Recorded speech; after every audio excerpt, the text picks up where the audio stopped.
I think everybody knows how invaluable the e-group is, so I'm not going to waffle on at great length about that. Quite a lot of us came from big agency backgrounds, and I think really all the people I've spoken to, none of us had anything like this. If I wanted to know, to ask any of the sorts of questions that get answered on the e-group when I was at a large agency, I would just kind of have to know who to talk to individually.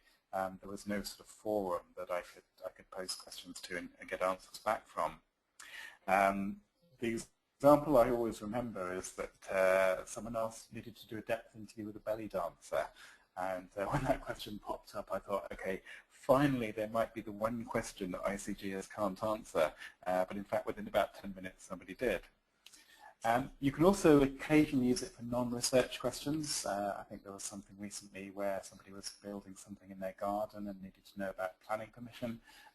There is a lot of expertise in the group, so we don't want that to sort of run away with non-research questions, but it is a resource that we can use occasionally for that. You'll have received some information about a Yahoo ID, and I know this is something that has confused some people, so I just wanted to talk a little bit about that. The e-group that we use runs on something called Yahoo Groups, and usually to get access to it at all, you would require a Yahoo ID, so everybody would normally have one. However, when people join the ICG, we want them to have immediate access to the e-group. So we do provide a workaround that lets us sign people up without a Yahoo ID, but that can cause some confusion. So we do still recommend that you have one. You can do a number of different things with it. The first is that you can control the way that you receive email. So for example, if you're going on holiday, you might not want the messages to continue to come in while you're away. So you can go in there and switch them off temporarily. You can also go in and search past messages. So there are a lot of questions that will get asked again and again, and rather than do that, you can just go in and have a look at what's been said before. I have to say the Yahoo search is not brilliant, but it is a lot better than nothing. You can upload and download files. We do have attachments blocked, so you can't attach a file to an e-group message. And that's both for security reasons, in case of viruses and things, but also to keep mobile data costs down because quite a lot of people work internationally and are downloading email on their phones, etc. So if you want to send a file, you can post the message to the e-group, you can upload the file to the Yahoo group. It's still confidential to members in exactly the same way that the messages are, and then you can go on and you can include the link and people can download that. There are also a number of other things you can do, for example, like photos. You can add photo albums. So most of the things we might want to do officially, right? But if you have a small ring of ICGs and you just want to put a few photos to share with people, you can do that. So you will all have received instructions on getting Yahoo ID. If you don't have those, you can log onto the website into the e-group section and you'll find a link there with those instructions. So I do encourage everybody to do that. Okay, a little bit about netiquette, or how not to annoy people.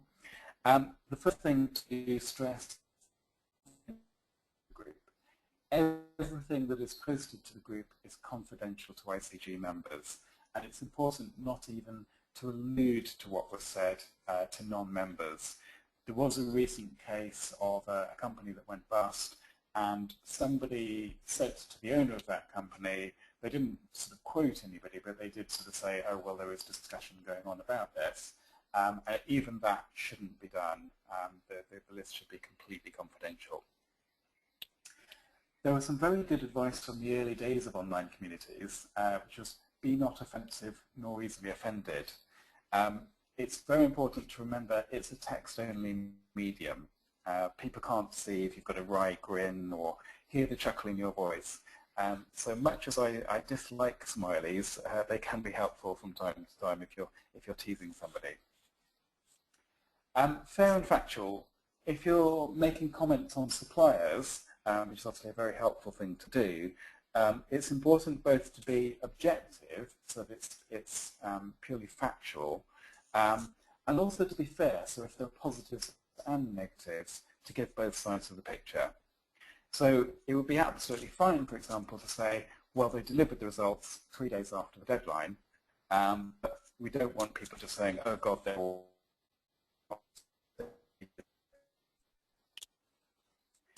The e-group is both a meeting room and a water cooler. So if you think of the e-group as a virtual office, offices would be very dull if the only things that people spoke about within them were work and there were none of the sort of social chit-chat. The only thing we ask is just to keep it in the same sort of proportions as you would in a real office. So absolutely off-topic chat-type conversations are welcomed and encouraged. We just want those to be a minority rather than the majority. You've got the facility to reply to the group or to people individually. Rather annoyingly, Yahoo groups used to have a link at the bottom of every email which was reply to sender. Recently they seem to have removed that, but you can just click on the sender email address, right-click on that, and you'll get a copy email address option, and then you can just manually create a new email to that person. So just think about, is what I'm saying relevant to other people, in which case reply to the group, or is it specifically to that individual? So for example, if you're saying, okay, I'm going to call you tomorrow morning, that's relevant to the individual, it's not relevant to anybody else. So we're just trying to reduce the amount of sort of noise in the group. Netiquette does also raise one other thorny topic, which is our anti-spam policy. This is a tricky one because I know that these do differ, and some people say, well, it's actually really useful to know what other members offer, so they think it would be great if people promoted themselves. But the experience of both the e-group in the past and of other online communities is if you allow people to do self-promotion, it very quickly gets out of hand. It doesn't seem to be a problem on the list now, only because most members don't spam. If everybody did it, then the e-group would just be swamped by people promoting themselves, and it would then be a much less useful resource. So what we say is that Connect is the place to find out what services other members offer. So that's where you promote yourself, and that's where you can find out what other people do. And the e-group is a place to get independent recommendations. If you think about a recommendation to somebody else, that's independent. It's not just you saying you're good, it's somebody else saying you're good. It's meaningful and it's valuable. Self-promotion, just you saying you're good, it isn't any of those things, and it has killed many an e-community. By the way, it is both fine and encouraged to recommend other ICG members. We just don't want people promoting themselves. There is nothing at all, if you've worked for other ICG members, there's nothing at all for you just emailing one of them and saying, would you mind just responding to this message just to say that you'd recommend me, because then that becomes an independent recommendation. Just waiting for the chart to load.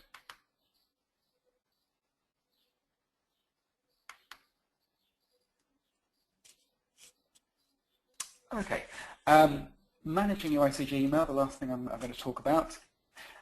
When things get busy, you might not want ICG emails arriving. There are a couple of different options here. One option, you've got your ID and switch your mail to a daily digest. So instead of getting individual emails throughout the day, you'll just get one email towards the end of the day with a summary of everything, or with a list of everything that's been said. Drawback about that is that you'll miss work opportunities. People can say, or a client is looking for somebody to work on this, and then 20 minutes later they'll reply and say, okay, thanks very much, I've had 20 responses and that's enough, thanks.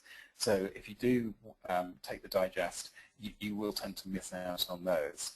So what I suggest is the best option is that you filter your ICG email automatically in the order. The work will depend on the email client that you use. It's all likely to be broad steps. First, create a mail file inside your inbox called ICG. you need to look for something called message filters or something along those lines. If you use Thunderbird, you'll find it under the Tools menu. And then use the example on the slide, which may not show up particularly well at this size, but you can download presentations afterwards, as has been mentioned.